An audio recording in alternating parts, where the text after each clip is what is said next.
Hey friends, how are you all? I hope you're doing great, or at least better than the people in today's story, because what I'm about to share with you is seriously disturbing. If you're eating, maybe pause that for a bit. If you're watching this to relax before bed, you might want to rethink that. These stories are not just creepy, they're deeply unsettling. But if you're ready to experience it all, then stick around. Before we begin, do me a quick favor, like this video, subscribe to the channel, and let me know in the comments, where are you watching from, and what time is it right now? I always love seeing where our horror family is tuning in from. Alright, if you're still here, let's begin. Most nightmares vanish when you wake up. Mine begins every time I do. I do not know how long I have left. The timestamp says the 16th of April, 3:27 a.m. That is tomorrow. I have stopped looking in the mirror. I cannot stand the sight of myself. I feel hollow, not just inside my chest or beneath my ribs, but in my soul. I was not careless. I was not curious. I never asked for any of this. I only opened a folder that should not have existed, a folder that showed me a version of myself I cannot escape. And every time I try to run from it, I wake up with less of who I was. This is not just a story, it is a warning. Whatever you do, if something ever appears on your computer called Reclaim Protocol, do not open it. You will not come back the same. I moved into my new apartment 6 months ago, just after my brother Jason and I had a falling out. We had been close once, the kind of bond that made silence between us feel like conversation. But after our mother passed away and the will tore open hidden wounds, we became distant. I did not even tell him when I moved. I just needed space. I wanted quiet, solitude, time to think. The apartment was nothing special, but it was mine. A third-floor unit with creaky floors and humming pipes. Most nights, I read until I fell asleep, alone but safe, or so I believed. I never kept anything private online. I never visited dark websites, downloaded strange programs, or clicked suspicious links. I kept my system clean, my habits boring. So the night that folder appeared on my desktop, I stared at it for a long time. Reclaim Protocol. No icon, no size, just the name, and an odd feeling in my gut, like something had already been taken from me. At first, I thought it was a prank. Maybe Jason found my new address and was trying to mess with me, but he was not the type. I hovered my mouse over the folder but did not open it that night. Curiosity gnawed at me, and I eventually gave in the next morning. Inside were 5 files, each named after someone I knew, co-workers, an old classmate, and me. Each file was a video. Each video began the same way. A person sleeping in their bed, a tall figure standing beside them, motionless, holding surgical tools. No sound, no movement, just quiet surveillance. Then, at the end of each video, a line of text. Extraction scheduled. Date. Time. I watched them all, frozen with a sick fascination, until I reached mine. I could see my own body, my own bedroom, the sheets I had just crawled out of. I watched myself breathe, unaware. At the bottom of the screen, it read, Extraction, the 16th of April, 3:27 a.m. I shut the laptop and ran to the bathroom to throw up. I deleted the folder. I did not care what it was or who sent it. I emptied the recycle bin and ran every virus scan I had. I shut down the laptop, unplugged it, and left it on the floor like it had poisoned me. That night, I slept on the couch with the lights on. In the morning, I felt sore, bruised. When I stood, I winced. A deep ache throbbed beneath my ribs.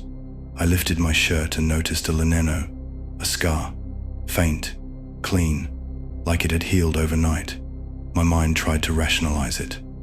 A scratch, maybe from the edge of the coffee table, but the ache remained. I checked the laptop again. The folder was back. This time, there were only 4 videos. Mine was missing. That night, I went to the ER. I told the doctor I had been feeling off, wanted a scan. After hours of waiting and suspicious looks, they ran tests. Then the nurse came in, pale, eyes wide.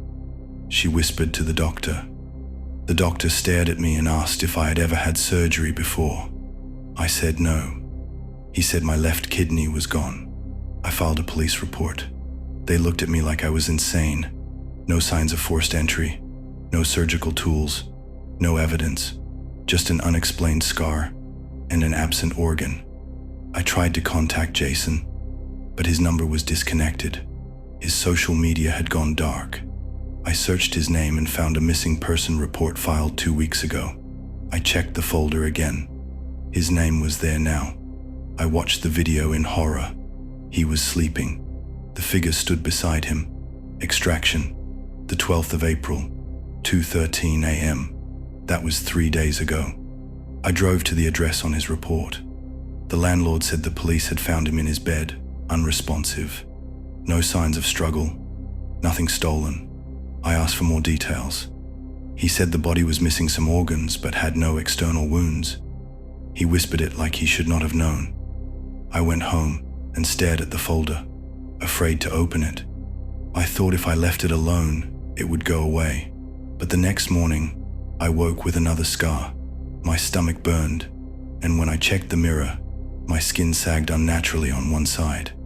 I collapsed in the hallway, sobbing. The next day, I took the laptop to a friend who worked in cybersecurity. I did not tell him everything, just that my system was acting strange. He ran a deep scan. After a while, he frowned. He said there was something embedded in the machine, something that should not be there, a rootkit, with no identifiable source, no way to delete it. He said it seemed tied to a secure network, something not meant for public access. I asked him to trace it. He tried. He said the trail ended at something called HarvestNet. He looked pale and told me to leave it alone. He had never heard of it before and did not want to dig deeper. I begged him to help. He said he would call me the next day. That night he texted me one word: run. The morning after, he was found in his car, unconscious. His heart had stopped, but they revived him. He is in a coma now. The doctors said it looked like a failed organ transplant. His liver was missing. I went back to the folder. There were new names now. Some I recognized, some I did not. Each video, the same silent horror. A person asleep, a figure beside them, a timestamp. One by one they disappeared, and every time I tried to delete the folder I lost something. My sense of taste vanished one day. My ability to focus disappeared the next. I have not slept in 4 days. I do not think I can. The folder does not go away. It multiplies. Now it is on my phone, my tablet, my work computer. It even showed up on a public library machine when I logged in. I cannot outrun it. I cannot tell anyone. The timestamp remains the same. The 16th of April, 3:27 a.m. I set alarms. I placed cameras in my room. I locked the doors. But I know it will not stop them. It never has. They are inside the walls. They are in the code. I saw the latest video this morning. It was me again. But this time, I was awake, screaming, and no one could hear me. I have lived a quiet life. I never hurt anyone. I never searched for darkness, but darkness found me anyway. I think that is what scares me most. That evil no longer waits for an invitation. It knocks once, and if you answer, it never leaves. I tried to fight it. I tried to forget. But now, with this timestamp ticking down, I only feel regret. Not for opening the folder, but for ignoring what it truly meant. We are all being watched, labeled, scheduled. Maybe not today, maybe not tomorrow, but one day. A time will appear beside your name, and when it does, no door will keep them out. If you ever see a folder that was not there the day before, do not open it. Shut the machine, smash it, burn it. because once you see them watching, it is already too late.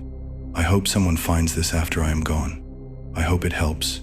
I hope you wake up whole. I will not. Some houses do not forget. Some memories are not meant to be revisited.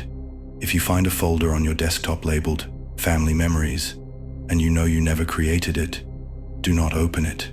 Delete it. Burn the machine if you have to, because I opened mine. I clicked on a file called Home Tour, MP4, and watched a smiling family guide a handheld camera through their cozy little home. I thought it was nothing. I thought it was just some glitch or weird prank. But when the video ended, and I looked up from my screen, I was not in my apartment anymore. I was inside that house. The same hallway, the same furniture, the same lighting.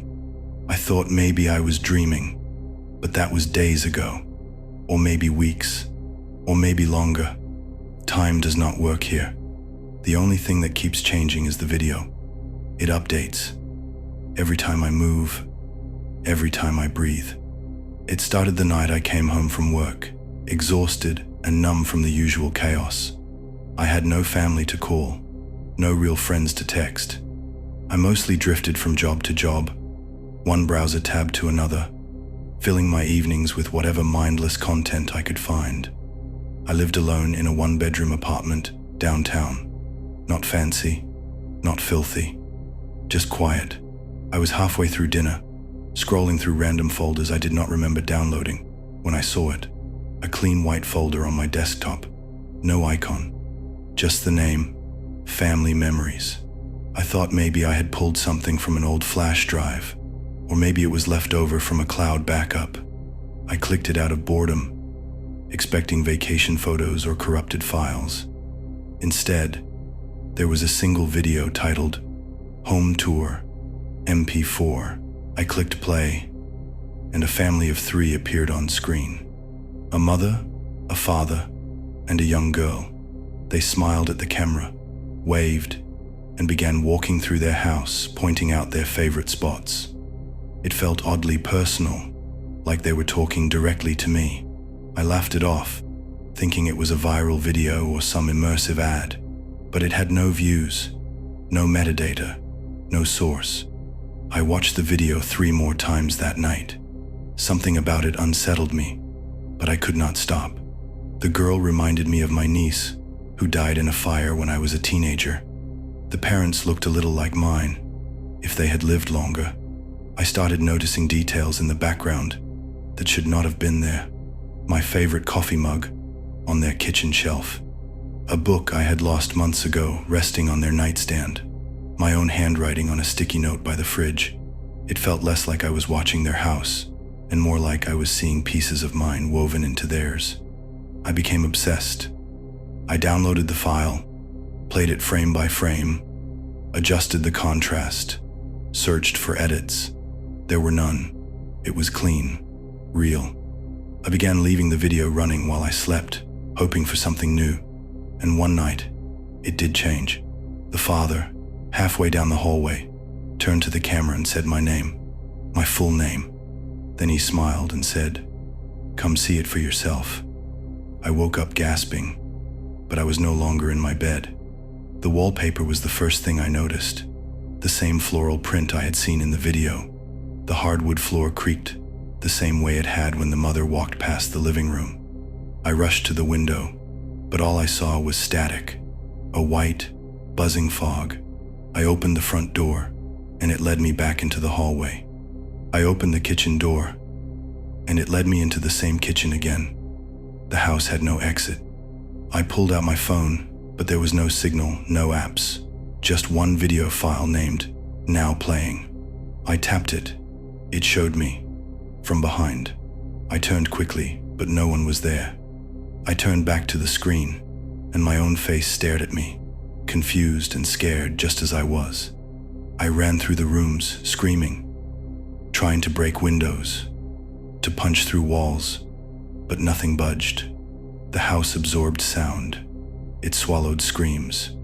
Eventually, I found a room I had not noticed before, a a study. On the desk was a dusty laptop with one open folder, Family Memories. I clicked it.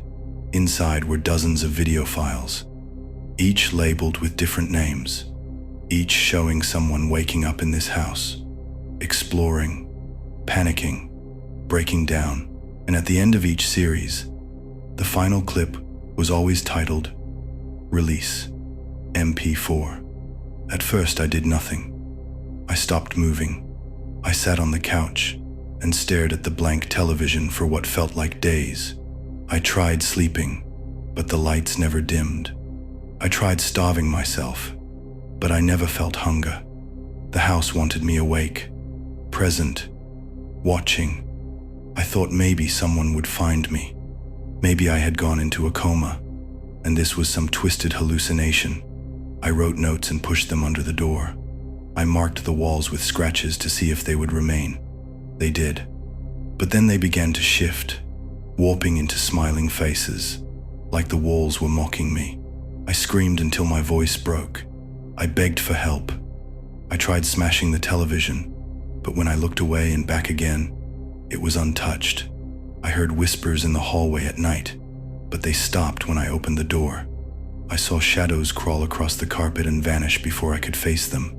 At one point, I thought I saw a hand reach out from the mirror and wave at me. That was the first time I wept, because the hand looked like mine.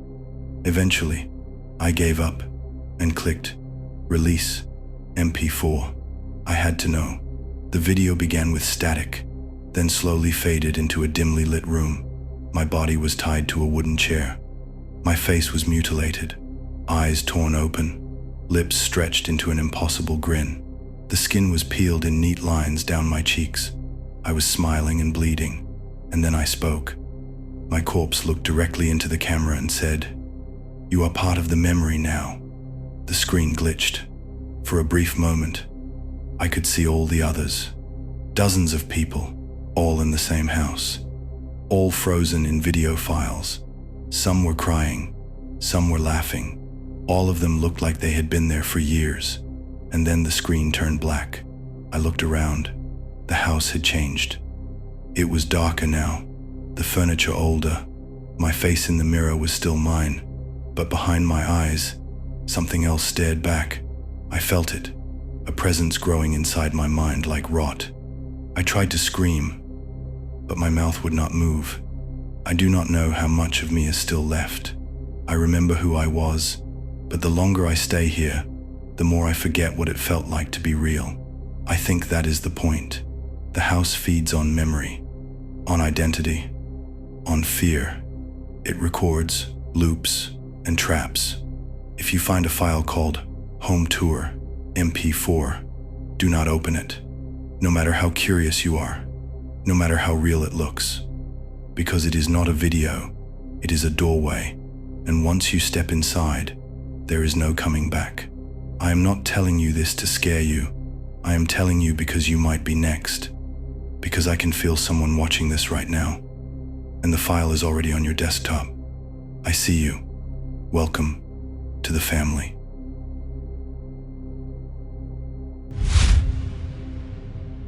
I always thought I was normal. A little shy maybe, but nothing too strange. I had parents who loved me, a quiet life, and a habit of digging through old tech at thrift stores. But ever since I opened that folder named Family Memories Encrypted, I have not slept without hearing voices. They whisper my name in ways it was never meant to be spoken. I look into the mirror, and I wonder if the reflection is even mine. Something has changed. Something inside me remembers what I should never have known. I think if you are reading this, you need to understand one thing. Some memories are not forgotten because they are painful. They are buried because they were never supposed to exist in the first place. And I was never supposed to find them. It all started with an old laptop I found at a secondhand store on Mayfield Avenue. The thing was dusty, screen cracked, battery dead, but I liked restoring broken tech. I spent 3 nights fixing it.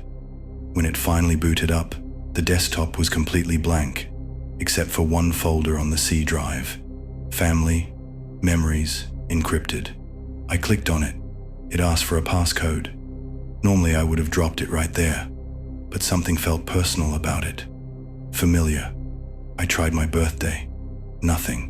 I tried the date of my adoption, which my mom had once mentioned offhand. It opened. My heart skipped. Inside were dozens of subfolders labeled with numbers 001 through 027. Each contained old video files labeled by year. The preview images showed children. Rooms with no windows. Grainy footage. I clicked on one labeled Specimen 07 Training. A little boy sat on a metal chair, reciting phrases in a language I could not understand. He looked barely 5. A woman in a white coat stood behind a glass wall, taking notes. I watched another, then another. All the children had serial codes, no names. Their rooms looked identical, steel walls. No toys, no voices, no joy. I watched for hours, too stunned to stop. I should have walked away, but I could not. I became obsessed. I went to work, but all I could think about were those videos. Every night I watched more. The children aged slowly, growing into pale, quiet teenagers. None of them ever left their rooms. Their voices were flat, rehearsed. They were being trained. But for what? One night, I saw a file labeled Specimen 13. The number made my stomach turn. I did not know why. The video opened with a date from 15 years ago. A small girl sat quietly on a floor covered in white tiles. She had messy brown hair and a scar under her left ear. I reached up to touch my own neck. The same scar. She turned her head slightly and I saw her eyes. My eyes. My face. My hands trembled so badly I dropped the laptop. My parents had told me I was adopted, but this was something else. This was not adoption. This was containment. I stared at the paused frame, unable to move. I called my mother. She answered. I asked her about the video. Silence. I asked again. Silence. Then, in the background, I heard my father say, "She knows." I spent that night sitting in the corner of my room with every light on. I searched the hard drive for more answers. There was no internet connection, but the laptop opened a private browser with a single saved site. Specimen, Archive, Onion. My heart raced as I clicked it. The page was black, a login screen. I typed, Specimen 13. It let me in. Dozens of entries appeared, each with video thumbnails, biometric data, and behavioral reports. Not just of me, of the others. They were bred in groups, fed synthetic food, taught languages, survival, obedience. There were graphs showing growth, aggression levels, mating compatibility. It was not a family archive. It was a breeding program. I saw clips of forced pairings, screams, punishments, cold, clinical observations. The worst was a folder called Extraction. My name was in it. A video showed me as a child strapped to a table, unconscious. A man in gloves held a syringe over my spine. I screamed and slammed the laptop shut. I vomited. The world tilted sideways. Nothing made sense. I tried to delete the files. They came back. I wiped the laptop. The folder reappeared. Then the GPS activated on my phone. I never turned it on. I never shared my location. But now it blinked, showing a route, destination unknown. I packed a bag and tried to leave. My car would not start. I called the police. They came an hour later. I told them everything. They looked at the laptop and said it was clean. No folder, no videos, no saved files, just a fresh OS. They looked at me like I was crazy. One of them asked if I had recently changed medications. I begged them to believe me. They left. My parents did not return my calls. I stayed locked in my room for 2 days. I unplugged everything. But every night, at exactly 3:13 a.m., a voice called out from under my bed. Calm. Clinical. Specimen 13. Time for reevaluation. My lights flickered. My phone restarted itself. The GPS route remained. I blocked it with tape, tinfoil, anything. But the voice always returned. Always at the same time. My nightmares were full of steel rooms, empty cribs, screams in echo chambers, and in every dream, I was not escaping. I was returning home. I followed the GPS signal out of desperation. It led me to a warehouse deep in the woods, abandoned on the outside but humming faintly from within. The doors opened automatically. The air inside was cold and sterile. Fluorescent lights buzzed overhead. I walked past rows of glass rooms, each containing a child. Silent, still, watching me. They looked like me. Same hair, same eyes, same scars. I passed one marked Specimen 27, and she raised her hand to the glass. Her mouth moved, but there was no sound. I reached a central control room. On a large monitor was a paused video. Me, as a baby, screaming in a silver cradle. My mother stood beside me, dressed in white. She typed something into a tablet. She smiled. The door behind me locked with a hiss. I turned around slowly and saw a man in surgical scrubs holding a clipboard. He asked if I remembered my purpose. I asked him who I was. He smiled. "You are Generation 1. You are the reason the program works." I screamed. He pressed a button. Gas hissed from the vents. I fell. Darkness swallowed me. But before I passed out, I heard the others chanting from behind the glass. Specimen 13 has returned. I do not know how long I have been here. There are no clocks. The lights never go off. They keep me sedated. Sometimes I am awake enough to hear them speaking in hushed voices about breeding ratios and trait dominance. I tried to scream once. My throat would not move. They injected something into my spine. The pain made me see white. In those moments, I wonder who I really am. Was I ever human? Were my memories real or planted? I think about the family dinners, the holidays, my parents kissing my forehead. Were they scientists pretending to love me? Or worse, did they love me and still send me back here? If you find this story, please understand that there are people out there who are born to be forgotten, raised in silence, bred like livestock. I regret ever opening that folder. I regret asking questions. Some truths are not meant to be discovered. Some doors, once opened, never close again. They say the worst kind of horror is not the kind that jumps out at you. It is the kind that quietly rewrites your life while you are still living in it. The kind that makes you question your memories, your face, your place in the world. I am not here to scare you with ghosts or monsters. I am here to tell you that sometimes you do not vanish with a scream. Sometimes you vanish with a smile, frozen in a photo that you never took. And by the time you realize something is wrong, you are already being replaced. I was never someone who took family photos seriously.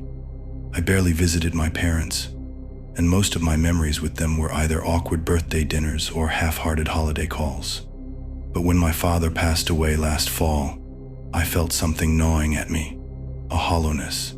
My mother was alone now, and guilt pulled me back into her life. I started visiting every Sunday, helping her around the house, trying to be the son I had not been. One evening, she handed me a dusty old hard drive. She said it had years of scanned photos from our family albums, some even from before I was born. She wanted me to back them up, maybe make a digital scrapbook. I thought it was a sweet gesture. Looking through old memories sounded like a way to reconnect. I had no idea what I was opening. It started with small things, repeated faces in different decades. The same smiling boy at a 1960s picnic, at a 1980s Christmas, and at my own third birthday in the early 2000s. His face was familiar, but I could not place him. Then I saw the woman. She appeared in a wedding photo from 1972, a funeral in 1995, and standing behind my mother in a recent Thanksgiving shot. Always the same blank smile, the same eerie stillness. I ran facial recognition tests using free tools online. All results led to nothing. No match. I thought maybe my mother had played with Photoshop, but she barely knew how to text. I zoomed in on one image. In the corner of a 4th of July barbecue, half hidden behind a bush, was a man, wearing my face, my hair, my eyes, my exact laugh lines. I do not remember ever being at that event. I could not have been. The date said 1991. I was not even born yet.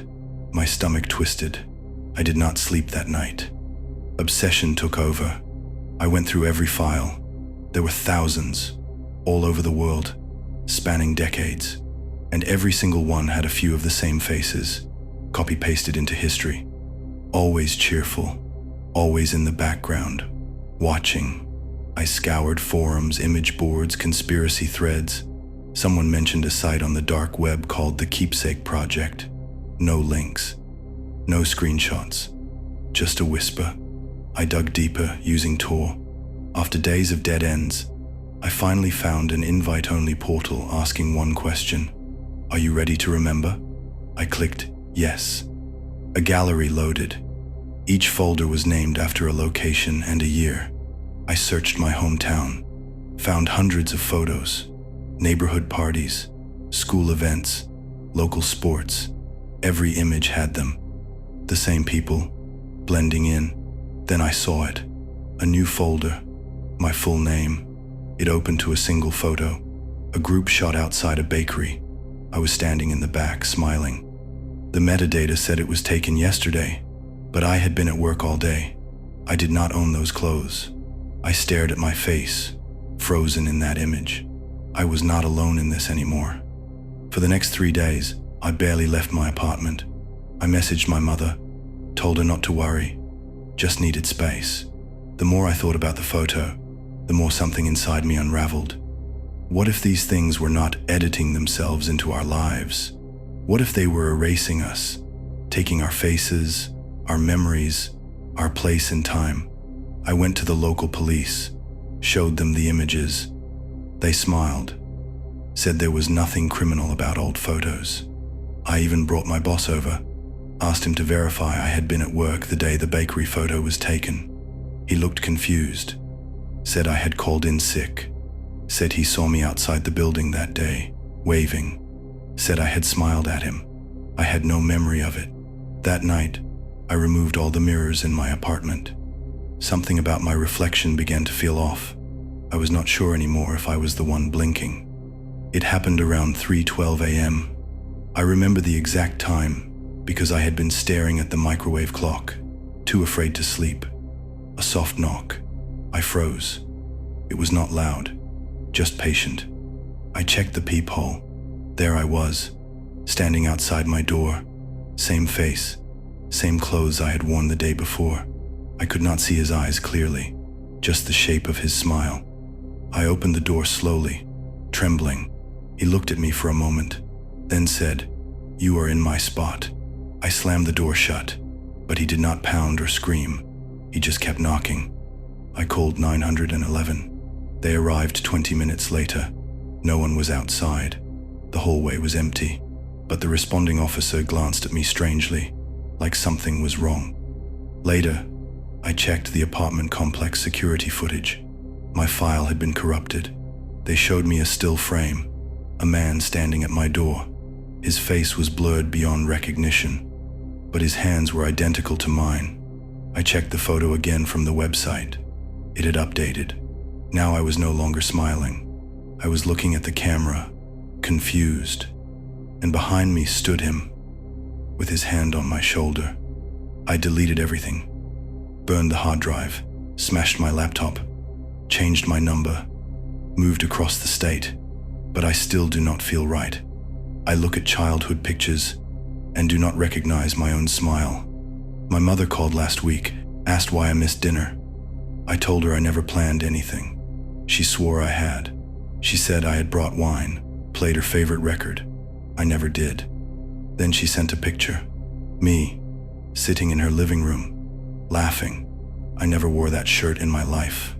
I have started taking fewer pictures, covering my mirrors. Every time I see a reflection or a snapshot, I wonder if that version of me is waiting for a moment when I let my guard down. Maybe you think you know who you are, but let me warn you, identity is paper thin, and there are things out there that do not want to be you. They already are. There are some things your body is never meant to do, some changes that should come with joy but instead arrive with quiet horror. I need you to listen closely. If your skin starts to stretch without cause, if your stomach begins to grow and you do not know why, do not assume it is something you can fix.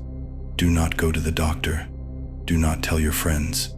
Do not wait, because by the time your body starts to change, it is already far too late. I thought I could ignore it. I thought I was in control, but what I gave birth to was not a child. It was something else entirely. Something that still waits for me in the dark corners of my home. And the worst part is knowing it came from inside me. It was mine. It is still mine. I was never the maternal type. My boyfriend James and I were together for 4 years, and even though he mentioned kids sometimes, I always laughed it off. I liked my independence. I liked waking up late, traveling light, drinking red wine at midnight without worrying about anyone else. We were happy, or at least as close to it as two people could get. James was kind, funny, a little paranoid about online security but harmless otherwise. He ran background checks on every app we installed and used burner emails for random downloads. Sometimes he would go into hidden forums, claiming they had the real information behind news events. I hated it, but I ignored him. One night, he kissed me on the forehead and said something strange. He said he was glad I was so healthy. I laughed and asked what he meant, but he just shrugged and said I would understand someday. I did not. A few weeks later, James left for a business trip. He usually texted a few times a day, but this time, there was silence. Days passed. I was not panicking, just annoyed. On the 4th night, I used his desktop, hoping to find a tracking number for a package we had ordered. I was digging through his downloads folder when I found one called Our Baby's Journey. My stomach flipped. For a second, I thought maybe he had been hiding something from me. Maybe he had another life. I opened the folder. It was full of images, medical scans, time-stamped, arranged day by day. Ultrasounds. At first, I thought it was a joke, or maybe something from a pregnancy subreddit. But then I saw one that looked too real, too personal. There was a scar on the abdomen. My scar, a small one, from a childhood surgery. I checked the date. It was from 2 weeks ago. My hands began to shake. I was not pregnant. I had never been pregnant. But somehow, someone had taken a scan of my body and documented something growing inside me. I do not know why I clicked deeper into the archive. I should have shut it all down. But something about the images pulled me in. They were beautiful, in a way. The fetus developed rapidly, its limbs forming in perfect time-lapse order, as if growing faster than any normal baby. I started searching online, obsessively looking for explanations. Some part of me hoped it was a prank, a deep fake. Maybe James had created the folder as part of some twisted online project. But when I searched the file path, it did not lead to his local drive. It linked to a public darknet archive with dozens of similar folders. Most were locked, but mine was not. Each folder had a woman's name and a progress bar beside it. Mine said 93%. The last image uploaded that day showed the creature's eyes open. It had my eyes. Same color, same tilt. Beneath the image was a small audio file titled, "Welcome." I did not open it. I closed the laptop and tried to breathe. I decided I would delete everything and call the police. But when I looked at my reflection, I saw the roundness of my belly. I ran to the bathroom and vomited until I could not anymore. That night, I dreamed of something moving beneath my skin. Days passed in silence. I did not hear from James. I did not hear from anyone. I stayed inside. I stopped answering my phone. My stomach continued to swell. No doctor would believe me, I thought. No one would. I tried taking pills. I tried fasting. Nothing worked. Whatever was inside me was not human. Or maybe it was, but it was not born the right way. I told myself it was a parasite. Just a parasite. But then came the whispers. Sometimes at night, I would hear them. A soft voice, humming a lullaby in the darkness. Other times, my computer would turn on by itself. Always to that same folder. The progress bar was now at 99%. I tried deleting it again and again. It would always come back. The final day, I called James in desperation. The line connected, but it was not his voice. It was mine, breathing, slowly. And then it said, "You are ready, tonight." My body went numb around 2 a.m. I crawled to the bathroom mirror, clutching my stomach, watching as veins darkened and pulsed under my skin.